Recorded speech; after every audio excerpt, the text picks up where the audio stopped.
Assalamu alaikum dear students. My name is Ayaz and I'm your computer science teacher for grade 10th. Dear students, हम अपने आज के lecture में chapter 4 की programming exercises में से एक्सरसाइज नंबर 2 करेंगे। आइए अपना आज का लेक्चर स्टार्ट करते हैं। डियर स्टूडेंट्स, हम अपने आज के लेक्चर में जो प्रोग्राम करने के लिए जा रहे हैं, हमारे पास प्रोग्राम है write a program that takes two positive integers a and b, कि हमने दो पॉजिटिव इंटीजर लेने हैं a and b as input and display the value of a raise to power b, यानी कि a की जो वैल्यू है उसकी पावर होगी b। लेट्स सपोज अगर यूज़र हमें एक वैल्यू 2 देता है और फिर एक वैल्यू 3 देता है तो क्या होगा, 2 की जो पावर होगी वो होगी 3।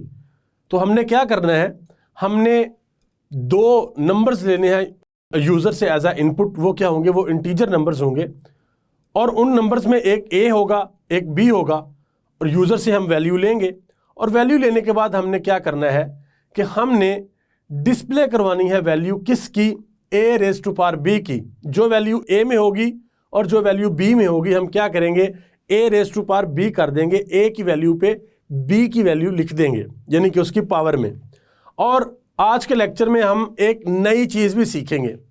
वो नई चीज़ क्या सीखेंगे, जिस स्टूडेंट्स आपको याद होगा कि हम जब सी लैंग्वेज के अंदर अपना प्रोग्राम लिखते हैं तो सबसे पहले हम अपने हेडर के अंदर एक फ़ाइल को इंक्लूड करते हैं। आज हम एक और फाइल इंक्लूड करेंगे अपने हेडर के अंदर और देखेंगे कि हमारी वो फाइल क्या करती है। बेसिकली हमारी वो फाइल मैथमेटिक्स से रिलेटेड होगी और एक फंक्शन हम आज के इस प्रोग्राम में यूज़ करेंगे जो कि मैथ का फंक्शन होगा। सो डियर स्टूडेंट्स, आज हम ये सीखेंगे कि हम जब अपने हेडर के अंदर math.h की फाइल को इंक्लूड करते हैं तो फिर हम किस तरीके से मैथ्स के फंक्शंस को अपने प्रोग्राम में इस्तेमाल कर सकते हैं। आइए अपना आज का प्रोग्राम स्टार्ट करते हैं और चलते हैं अपने IDE integrated development environment code blocks की तरफ। डियर स्टूडेंट्स, हम अपना प्रोग्राम स्टार्ट करते हैं। प्रोग्राम स्टार्ट करने से पहले हम अपना IDE जो कोड ब्लॉक्स है इंटीग्रेटेड डेवलपमेंट एनवायरनमेंट, हम इसको ओपन करेंगे और ओपन करने के बाद हम अपनी एक नई फाइल क्रिएट करेंगे या फिर हम एक एम्प्टी फाइल क्रिएट करेंगे। एम्प्टी फाइल क्रिएट करके फिर हमने क्या करना है, हमने उस फाइल को सेव करना है। न्यू, और यहाँ पे हम क्या करेंगे, न्यू और एम्प्टी फाइल। और आज हम जो अपने लेक्चर के अंदर हमारे जो प्रोग्रामिंग एक्सरसाइजेज हैं उनमें से जो एक्सरसाइज 2 है, सेकंड एक्सरसाइज, उसको सेव करने के लिए जा रहे हैं, उसको सोल्व करने के लिए जा रहे हैं। हम नेम सेव करेंगे अपनी प्रोग्रामिंग एक्सरसाइज का जो 4.2 है, फाइल को सेव करेंगे और हम अपने प्रोग्राम को यहाँ से क्या करेंगे, स्टार्ट करेंगे। डियर स्टूडेंट, सबसे पहले हम ये अंडरस्टैंड करेंगे कि हमारा क्वेश्चन क्या है। क्वेश्चन है write a program that takes two positive integer a and b as input, यानी कि यूजर से दो वैल्यू लेनी है a and b as input, इनके एज इनपुट वैल्यू लेनी है, and display the values of a raise to power of b, यानी कि लेट्स सपोज a की वैल्यू यूजर से हम लेते हैं 2 और b की वैल्यू हम लेते हैं 3। तो हम क्या करेंगे, a की पावर होगी हमारी क्या, 1 पावर 3, यानी कि जो 2 है वो क्या होगा, 2 मल्टीप्लाई बाय 2 और फिर मल्टीप्लाई बाय 2, यानी कि 2 3 दफा अपने आप के साथ क्या होगा, मल्टीप्लाई होगा। 2 2 जा 4 4 2 जा, ये हम इस तरह करके हम अपने क्या करेंगे, इस क्वेश्चन को सॉल्व करेंगे यूजर से दो वैल्यू लेके। डियर स्टूडेंट्स, हम अपना प्रोग्राम स्टार्ट करते हैं। सबसे पहले हम क्या करेंगे, इंक्लूड करेंगे अपने हेडर के अंदर फाइल और उसके बाद क्या करेंगे, एंगल ब्रैकेट्स stdio.h और फिर अपने मेन फंक्शन को स्टार्ट करते हैं। मेन फंक्शन को लिखेंगे यहाँ पे मेन, और यहाँ पे हम क्या करेंगे, यहाँ पे हम अपने प्रोग्राम को स्टार्ट करेंगे। जैसे कि आपको पता है कि हमने यूजर से दो वैल्यूज एज अ इनपुट लेनी है। हम यहाँ पे अपने डाटा टाइप बताते हैं और वेरिएबल्स को डिक्लेयर करते हैं। एक वैल्यू हम लेते हैं a और दूसरी वैल्यू हम लेते हैं b, और एक और वैल्यू लेते हैं, वो क्या होगी, वो होगी रिजल्ट की वैल्यू। यानी कि 3 वेरिएबल हमने यहाँ पे क्या कर लिए, डिक्लेयर कर लिए। और फिर हम प्रिंट एफ का फंक्शन यूज करेंगे, प्रिंट एफ, और प्रिंट एफ के फंक्शन में हम क्या लिखेंगे, enter your first value, enter your first value या एंटर ए वैल्यू। आपने जो भी यहाँ पे मैसेज यूजर को शो करवाना है आप मैसेज शो करवा सकते हैं। और फिर हम फंक्शन यूज करेंगे स्कैन एफ का, और इसमें हम क्या करेंगे, इसमें हम हमारी जो डाटा टाइप है वो इंट है, सो फॉर्मेट स्पेसिफायर ये यूज होगा, और हम वैल्यू असाइन करवा देंगे ए को। सो ए को वैल्यू असाइन करवाने के लिए हमें क्या करना पड़ेगा कि हम एंड का साइन यूज करेंगे और वेरिएबल का नेम ए है इसको यूज करेंगे। फिर हम क्या करेंगे, फिर हम प्रिंट एफ का फंक्शन यूज करेंगे और कहेंगे यूजर को प्रिंट करवाएंगे, please enter your second number. आप अपना सेकंड नंबर जो है उसको एंटर करें, यूजर सेकंड नंबर एंटर करेगा और हम फॉर्मेट स्पेसिफायर के थ्रू उस नंबर को क्या करेंगे, यानी कि स्कैन एफ का फंक्शन यूज करेंगे और फॉर्मेट स्पेसिफायर के थ्रू जो वैल्यू है वो अपने वेरिएबल को असाइन करवा देंगे, स्कैन एफ। और यहाँ पे हम वैल्यू अपने जो वेरिएबल है उसको असाइन करवा देंगे, कौन से वेरिएबल को, बी वेरिएबल को, और साथ हम क्या करेंगे, एंड का साइन लगा देंगे वैल्यू असाइन करवाने के लिए। डियर स्टूडेंट, इसके बाद हम क्या करेंगे, इसके बाद हम जो इंटरेस्टिंग चीज करेंगे वो ये करेंगे कि हम एक वेरिएबल जो हमने ऊपर डिक्लेयर करवाया था यहाँ पे रिजल्ट, हम रिजल्ट के अंदर वैल्यू स्टोर करवाएंगे। कौन सी वैल्यू स्टोर करवाएंगे, रिजल्ट इज इक्वल टू हम रखेंगे POW। जब हम अभी ये डिस्कस करेंगे कि POW क्या है, और इनटू करेंगे जो राउंड ब्रैकेट्स लगाएंगे यहाँ पे A एंड कॉमा B हम लिखेंगे। डियर स्टूडेंट्स, आपको याद होगा जब हमने सी लैंग्वेज के बारे में पढ़ा था तो उस वक्त हमने सी लैंग्वेज की लाइब्रेरीज को डिस्कस किया था कि सी लैंग्वेज की लाइब्रेरीज क्या होती हैं। उस वक्त ये चीज़ हमने सीखी थी कि सी लैंग्वेज के अंदर कुछ रिजर्व वर्ड्स भी होती हैं, सी लैंग्वेज के अंदर बिल्ट इन फंक्शंस भी होते हैं, जैसे कि हम प्रिंट एफ का फंक्शन यूज करते हैं तो ये सी लैंग्वेज के अंदर बिल्ट इन फंक्शन है। जब भी हमने स्क्रीन के ऊपर कुछ आउटपुट दिखानी होती है, यूजर को कुछ आउटपुट दिखाते हैं तो हम प्रिंट एफ का फंक्शन यूज करते हैं। तो ये जो फंक्शन है ये सी लैंग्वेज के अंदर बिल्ट इन फंक्शन है, जिसे हम प्री डिफाइंड फंक्शन कहते हैं। ये फंक्शन पहले से डिफाइंड हुए हुए हैं, और अगर हमने यूजर से इनपुट वैल्यू लेनी हो तो उसके लिए हमारे पास कौन सा फंक्शन है, स्कैन एफ का। हमने अपने प्रीवियस चैप्टर्स में और बेशुमार लेक्चर्स के अंदर हमने जितने भी प्रोग्राम किए हैं, आपको याद होगा कि हमने जब भी कुछ स्क्रीन के ऊपर प्रिंट करवाया तो हमने प्रिंट एफ का फंक्शन यूज किया, और जब भी हमने यूजर से कोई वैल्यू एज अ इनपुट ली तो हमने स्कैन एफ का फंक्शन यूज किया। So we can say that for print anything at your screen we use print f function, and for taking input value from user we use scanf function। so ये दोनों function क्या है, सी language की library में है। बिल्कुल इसी तरीके से ये जो हमारी हेडर फाइल है जो हम इंक्लूड करते हैं अपने हेडर के अंदर, ये फाइल्स भी किसमें है, ये फाइल्स पड़ी होती हैं हमारी लाइब्रेरीज के अंदर। अब ये जो फाइल हम हर प्रोग्राम के अंदर यूज करते हैं, इसके बारे में हमने सीखा था, ये स्टैंडर्ड इनपुट आउटपुट फाइल है जो कि हमारी लाइब्रेरी के अंदर है। हम आज के इस लेक्चर में एक और फाइल इंक्लूड करेंगे और उस फाइल के बारे में हम ये भी सीखेंगे कि वो फाइल है क्या।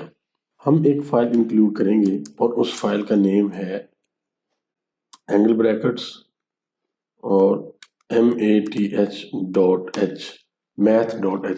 डियर स्टूडेंट्स, हम जब अपने प्रोग्राम करते हैं तो प्रोग्राम्स के अंदर हम डिफरेंट प्रोग्राम ऐसे भी करते हैं जिसमें मैथमेटिकल ऑपरेशंस जो बहुत ज़्यादा होते हैं। यानी कि लेट्स सपोज हमने एवरेज फाइंड करनी है, लेट्स सपोज हमने कोई मॉडुलस फाइंड करना है, या इस तरह के कोई ऑपरेशंस हमने लगाने हैं, तो फिर हम क्या करते हैं, हम फिर math.h की जो फाइल है इसको हम हेडर के अंदर क्या करते हैं, इंक्लूड करवा लेते हैं। सो ये फाइल हमें क्या हेल्प करती है कि जितने भी फंक्शंस जो हैं वो मैथ से रेलिवेंट है, यानी कि मैथ में जो फंक्शंस हैं जो भी हमने सी लैंग्वेज की लाइब्रेरी के अंदर रखे हुए हैं, उन फंक्शन को जब हमने यूज करना है तो उसके लिए जरूरी है कि हम math.h की फाइल को अपने हेडर के अंदर इंक्लूड करें। जिस तरीके से स्टैंडर्ड इनपुट आउटपुट की जो फाइल है इसको हम यूज करते हैं, तो इसी तरीके से math.h की फाइल को भी यूज करते हैं। तो ये जो हमारे पास ये जो फंक्शन है POW, और जो पावर का फंक्शन है, और फिर हमारा जो फर्स्ट वैल्यू a होती है, और ये बेस वैल्यू होती है, और ये पावर होती है। तो इस फंक्शन को यूज करने के लिए हमें क्या करना पड़ेगा, हमें यहाँ पे अपनी फाइल एक इंक्लूड करनी पड़ेगी अपनी सी लैंग्वेज की लाइब्रेरी में से, जो कि है math.h। अब math.h यहाँ पे हमने रिजल्ट के अंदर POW और राउंड ब्रैकेट्स AB हमने इसको लिखवा दिया। इसके बाद हम क्या करेंगे, इसके बाद हम ये करेंगे कि अपनी जो वैल्यूज हमने यूजर से एज ए इनपुट ली हैं, जो एक A वैल्यू है और एक B वैल्यू है, उसको हम क्या करेंगे, अब हम यहाँ पे एक प्रिंट एफ का फंक्शन चलाएंगे, प्रिंट एफ। और इसमें हम क्या करेंगे, इसमें हम यूजर को कहेंगे कि जो आपने वैल्यू दी थी D पावर, जो सेकंड वैल्यू हमारी वो इक्वल है किसके, परसेंटेज D जो फॉर्मेट स्पेसिफायर यूज कर रहे हैं इसके। और यहाँ पे हम आगे वेरिएबल्स के नेम लिख देंगे, पहले A आएगा, फिर B आएगा, और फिर आएगा रिजल्ट। सो डियर स्टूडेंट्स, ये इस तरीके से होगा। अब हम देखते हैं कि हमारा ये प्रोग्राम वर्क कैसे करेगा, हमारा ये प्रोग्राम चलेगा कैसे। सो प्रोग्राम बहुत इजी है। हम सबसे पहले तो इसको बिल्ड करेंगे, देखेंगे कि हमारे पास कोई एरर तो नहीं है। सो हमने इसको बिल्ड किया तो देखा हमारे पास एक एरर है, यहाँ पे एक एरर आ गया हमारे पास लाइन नंबर 13 में। लाइन नंबर 13 में यह है कि ये स्टेटमेंट टर्मिनेटर लाइन नंबर 13 से पहले कहीं पे आना था, और हम वो मिस कर चुके हैं, तो वो ये स्टेटमेंट टर्मिनेटर था। सो हम इसको लगा लेंगे और अब इसको हम दोबारा बिल्ड करेंगे। अब देखेंगे अब हमारे पास किसी किस्म का कोई एरर नहीं है। तो हम क्या करेंगे, हम अपने प्रोग्राम को यहाँ से बिल्ड रन दोबारा करेंगे। सो हमारे पास स्क्रीन आ गई है, और स्क्रीन में हमारी जो पहली वैल्यू जो हमने देनी है, ये लाइन हमारी एग्जीक्यूट हुई है, ये वाली लाइन, और इसमें लिखा हुआ है enter your first value. Let's suppose हम एंटर फर्स्ट वैल्यू करते हैं 2, और फिर लिखा हुआ है enter your second value, enter करता हूँ, एंटर सेकंड वैल्यू हम देते हैं लेट्स सपोज 3, और उसके बाद हम एंटर करेंगे तो हमारे पास यहाँ पे आ जाएगा 2 पावर 3 इज इक्वल टू 8, यानी कि ये फंक्शन हमारा जिसके लिए हमने math.h फाइल जो है इंक्लूड की थी अपनी हेडर के अंदर। तो ये पावर के फंक्शन ने क्या किया कि इसने a की वैल्यू, यहाँ पे a की वैल्यू, यहाँ पे b की वैल्यू है, तो ये जो फंक्शन इसने क्या किया, इसने a की वैल्यू ली, यानी कि a की वैल्यू अगर लेट्स सपोज 2 थी और b की वैल्यू 3 थी, तो उसने A3 को 2 की पावर बना दिया, और जो ऑपरेट हुआ यानी कि जो ऑपरेशन चला वो किस तरीके से चला, 2 मल्टीप्लाई बाय 2 मल्टीप्लाई बाय 2। जब 2 2 के साथ मल्टीप्लाई होगा तो आएगा 4, और पीछे एक और 2 बच जाएगा मल्टीप्लाई बाय 2। तो जब ये 2 4 दोबारा 2 के साथ मल्टीप्लाई होगा तो ये बन जाएगा हमारे पास 8। सो हमारे जो आउटपुट आ रही है हमारे पास, वो क्या आ रही है, वो आ रही है 8। हम दोबारा देख लेते हैं अपने पास, ये देखिए आउटपुट हमारे पास क्या है, 8। हम इस फंक्शन को, ये जो हमारा पूरा प्रोग्राम है, ये जो यूज किया है POW, हम इसको दोबारा रन करते हैं, दोबारा चलाते हैं। आप देखिएगा कि यहाँ पे अगर हम कोई और वैल्यू देते हैं, लेट्स सपोज हम यहाँ पे 2 वैल्यू देते हैं, और फिर हम वैल्यू देते हैं 12 और एंटर करते हैं, तो 4096, ये 2 की पावर अगर 12 हो तो उसका जो आंसर आता है वो 4096 आता है। इसी तरह आप यहाँ पे कोई लार्ज वैल्यू देख लें तो फिर देखते हैं कि रिजल्ट क्या आता है। लेट्स सपोज हम यहाँ पे 50 करते हैं, और फिर हम 14 करते हैं, 50 की वैल्यू 14 करते हैं, तो हमारे पास वैल्यू ये बनेगी 214748364, यानी कि ये वैल्यू हमारे पास बनेगी।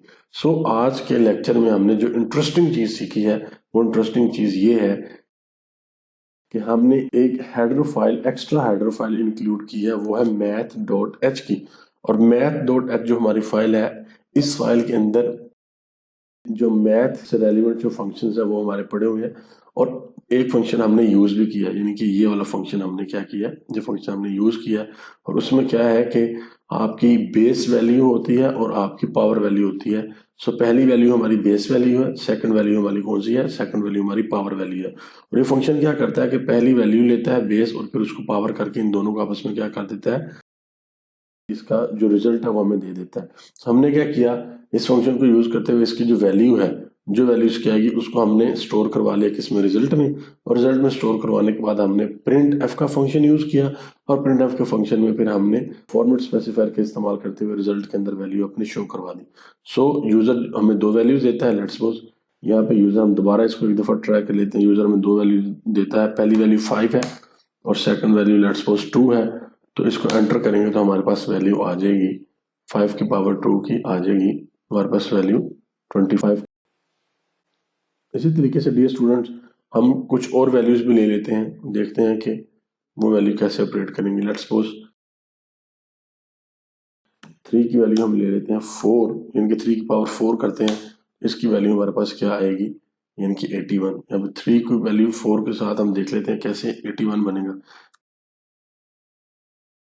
3 मल्टीप्लाई बाय 3 और फिर मल्टीप्लाई बाय 3 और फिर मल्टीप्लाई बाय 3।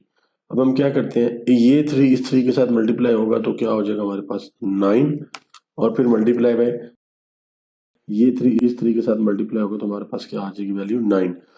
और अब ये 9 के साथ मल्टीप्लाई होगा तो फिर वैल्यू हमारे पास क्या बनेगी, फिर वैल्यू बनेगी हमारे पास, ये 9 के साथ मल्टीप्लाई होगा तो वैल्यू बनेगी हमारे पास 81। सो हमारी जो आउटपुट है उसमें भी हम देख लेते हैं, 3 की पावर अगर 4 हम देते हैं तो हमारी आउटपुट क्या आती है। तो इसको हम कमेंट करते हैं थोड़ी देर के लिए, क्योंकि ये हमारे कोड का पार्ट नहीं है। इसको हम कमेंट करेंगे और अपने कोड को रन करेंगे, और 3 की पावर जो है वो हम 4 देते हैं, देखते हैं वैल्यू क्या आती है। तो ये तो मैंने 34 लिख दिया, चले इसको भी रन करके देख लेते हैं, ये 34 ही आया है। दोबारा हम 3 की पावर के साथ चेक करेंगे, तो अब देखिएगा 3 की पावर अगर हम 4 देते हैं तो हमारी जो वैल्यू है वो 81 आती है। सो डियर स्टूडेंट्स ये था हमारा आज का लेक्चर। मैं उम्मीद करता हूँ कि आपको आज का लेक्चर सही से समझ आया होगा। डियर स्टूडेंट्स आपने भी ये प्रोग्राम ज़रूर करना है, और मैं अपने हर लेक्चर में आपको ये मोटिवेट करने की ट्राई करता हूँ, कोशिश करता हूँ कि आपने अपने हाथ से ज़्यादा कोड लिखना है। जितना कोड आप अपने हाथ से लिखेंगे, जितना आप प्रैक्टिस करेंगे, आपका जो कॉन्सेप्ट है वो उतना अच्छा होगा, आपकी कोडिंग उतनी अच्छी होगी, और फ्यूचर में आप उतने अच्छे प्रोग्रामर बनेंगे। आप खुद इस चीज़ का अंदाज़ा लगाएं कि अगर आपके पास 10 प्रोग्राम्स हैं जो आपने सॉल्व करने हैं, या आपके एक्सरसाइज के 6 या 7 क्वेश्चंस हैं, 10 क्वेश्चंस हैं, तो अगर आप उनको एक दफ़ा या 2 दफ़ा अपने हाथ से कोड करते हैं, उनको सोल्व करते हैं, तो एटलीस्ट आपके माइंड में लॉजिक बनेगी। एटलीस्ट आपको ये पता होगा कि हमने वेरिएबल्स डिक्लेयर कैसे करवाने हैं, हमने डाटा टाइप कौन सी रखनी है, हमने वैल्यू जो इनपुट अगर यूजर से लेनी है तो कैसे लेनी है, और फिर उन वैल्यू पे अगर कोई कंडीशन लगानी है तो वो कैसे लगानी है, और जो वैल्यूज यूजर से हमने ली हैं उन पे अगर कोई लूप हमने लगाना है तो वो कैसे लगाना है, फिर नेस्टेड लूप अगर अप्लाई करना है तो वो कैसे करना है। आपको याद होगा हमने कुछ पैटर्न ड्रॉ किए थे अपने लास्ट लेक्चर्स में। लेट्स सपोज अगर हमने ये वाला पैटर्न ड्रॉ करना है तो ये पैटर्न हमने कैसे ड्रॉ करना है, हमने सीखा था कि हम नेस्टेड लूप का यूज करते हुए हमने इस पैटर्न को ड्रॉ किया था। सो डियर स्टूडेंट्स आपने भी ट्राई करनी है कि आप ज्यादा से ज्यादा कोड अपने हाथ से करें, ताकि उसका फायदा ये होगा कि आपकी जो प्रोग्रामिंग है वो स्किल बहुत अच्छी होगी, आपकी जो कोडिंग स्किल है वो बहुत अच्छी होगी। सो डियर स्टूडेंट्स ये था हमारा आज का लेक्चर, जिसमें हमने ये सीखा कि हमने यूज़र से 2 वैल्यूज़ ली थी, एक वैल्यू ए थी और एक वैल्यू थी हमारी बी, और फिर हमने क्या किया, ए की वैल्यू पे बी को पावर कर दिया, यानी कि ए रेज़ टू पावर बी कर दिया, और फिर उसको कैलकुलेट करके स्क्रीन पे शो करवाया कि उसकी वैल्यू क्या बनती है। डियर स्टूडेंट्स मैं उम्मीद करता हूँ कि आपको आज के लेक्चर की सही से समझ आई होगी। हम जल्द मिलेंगे अपने नेक्स्ट लेक्चर में, तब तक के लिए अल्लाह हाफिज़।